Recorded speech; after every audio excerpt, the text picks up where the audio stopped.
Hi everyone, this is Miss Jane. I'm so excited to be here with you this morning. I just wanted to share a special story with you today, and it's one you probably already know, and I bet you can guess what the story's about with the things I have in front of me. One of the first toys that most of us play with as babies and toddlers, if you think way back and when you were little, maybe 1 or 2 years old, is a Noah's Ark set. It is so cute. I mean, look at all these adorable animals. And you had a little boat that you got to keep them in.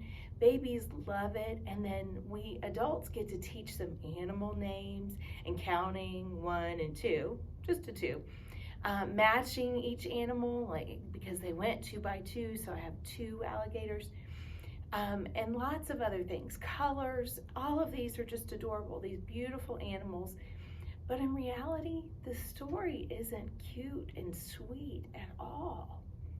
But God always proves how amazing He is and how much He loves us, even in a tough environment like we had in this story. So let's think back to what really happened. In Genesis 6, we read about the horrible way people were all acting. They were not listening to God, and they were breaking all of His rules. He was very sad. He had created people, and they were not showing love to each other or to Him. God found one man named Noah that was truly following Him. Can you imagine only one person God could find? Genesis 6:8 tells us that Noah found favor in the eyes of the Lord. Noah was married and he had 3 sons, Shem, Ham, and Japheth. Don't know if I'm pronouncing that right. And he gave Noah a very important job. He told him to build a giant boat. Has anyone ever been on a cruise before? I have. I might not ever do it again, but I've been on a cruise. But the instructions were to build a boat that should be 300 cubits by 50 cubits and 30 cubits tall. Well, we don't measure with cubits anymore, but that was almost 500 feet long. And remember, this would probably seem really crazy to Noah because he didn't have the tools and the materials we do now. Cruise ships today are not made with just wooden planks. This would have been smaller than a giant cruise ship if you've been on one today, but not by much. God told Noah his plan, and it was sad. He was going to flood the whole earth. But he was going to protect Noah and his family because Noah had shown honor to him. Noah promised to build the boat just as God had said, and God promised to protect him. So to us, this might not seem quite as crazy as it did to Noah and the people around Noah right then. People build boats all the time now, but at that time, it had never even rained a single time, not one drop. God told Noah to find at least 1 pair, a male and a female, of every type of land animal and bird that God had created. So that's part of the story we learn when we're little, that they went 2 by 2. And he also had to gather all the food for them.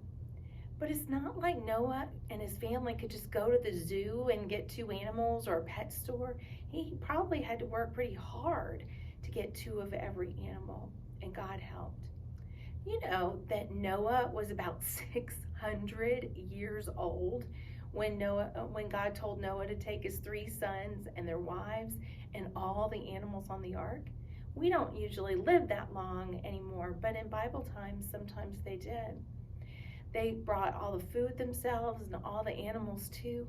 That was a lot to pack for, food for all of those animals and themselves, and they didn't know how long their trip was going to be. So it started to rain, and it rained, and it rained. For 40 days and 40 nights, it didn't stop. I can't even imagine. I felt like it rained a lot this winter, but not for 40 days straight, nonstop. Think about the job that Noah and his family must have had. There were so many animals to feed every day. And Noah didn't just take cute and adorable little puppies and kittens and bunny rabbits. He also took lions and snakes and bears. I mean, would you put the alligator or crocodile in the same place as the bunny rabbits? Would that be smart? No, Noah had to really plan this out. Maybe he had sections of different types of animals, but a lot of animals eat each other. And either Noah had to keep them apart or in sections or something, or God just helped them not to eat each other. We don't really know. So Noah and his family were trapped on the ark. They couldn't take a bath either. Can you imagine all those animals and themselves? There was nothing but water anywhere on the earth. So Noah and his family and the boat were just floating in the middle of the water. That was the only safe place. They couldn't go anywhere, and there was no one else to talk to or see. Does that kind of feel like what we're going through right now?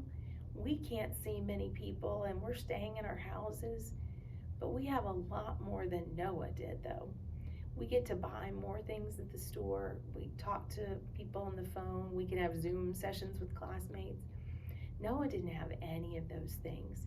He had his wife and his sons and their wives, and then all the animals to keep him company. But the story doesn't even easily end after the rain stopped, though. The land was all covered with water. There was no land in sight. And Noah and his family had to wait until the waters dried up. So it wasn't just the 40 days and 40 nights. In Genesis 7:24, the Bible tells us that the water engulfed the whole earth for another 150 days.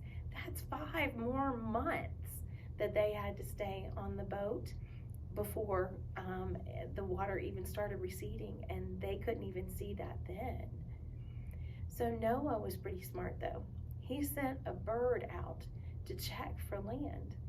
And the bird would fly around, but if he couldn't find anywhere to land, he would come back to the ark, and Noah would know it wasn't safe yet.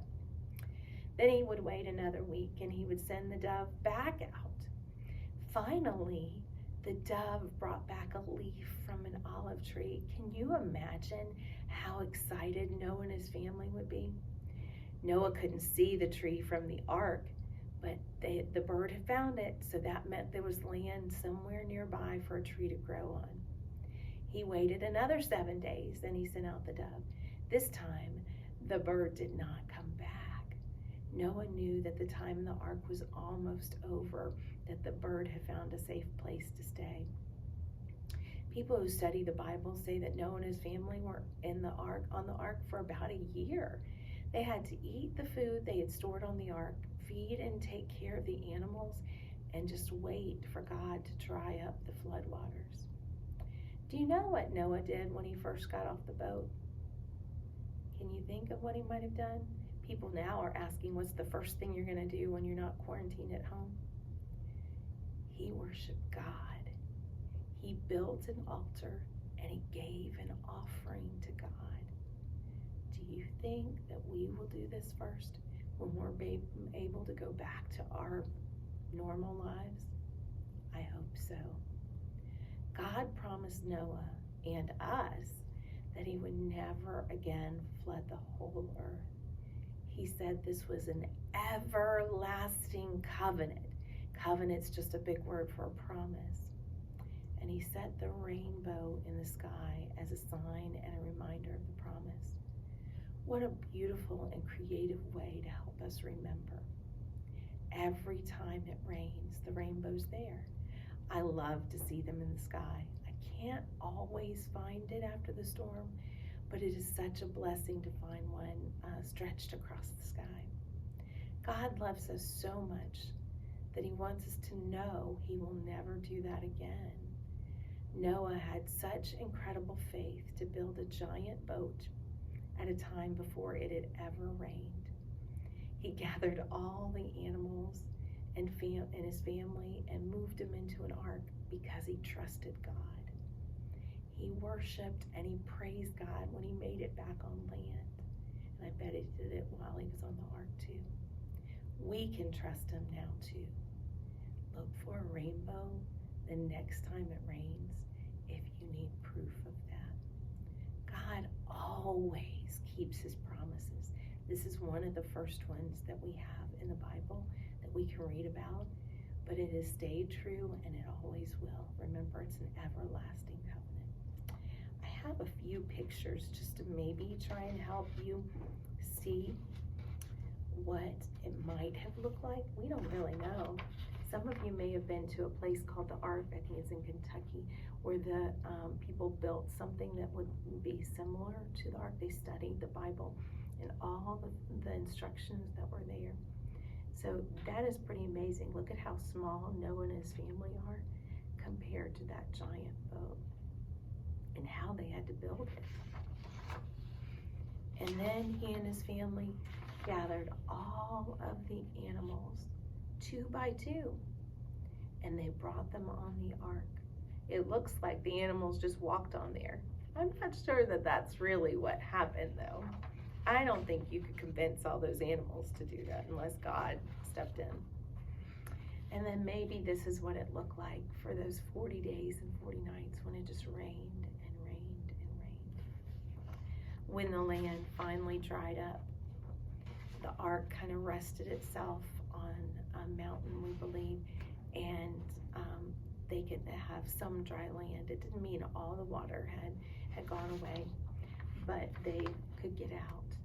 And then it has a picture, if you can see, kind of faint in the background. I thought this was a beautiful painting of the rainbow that God placed in the sky, and he does so still to this day when it rains to help us remember that he will never flood the earth again.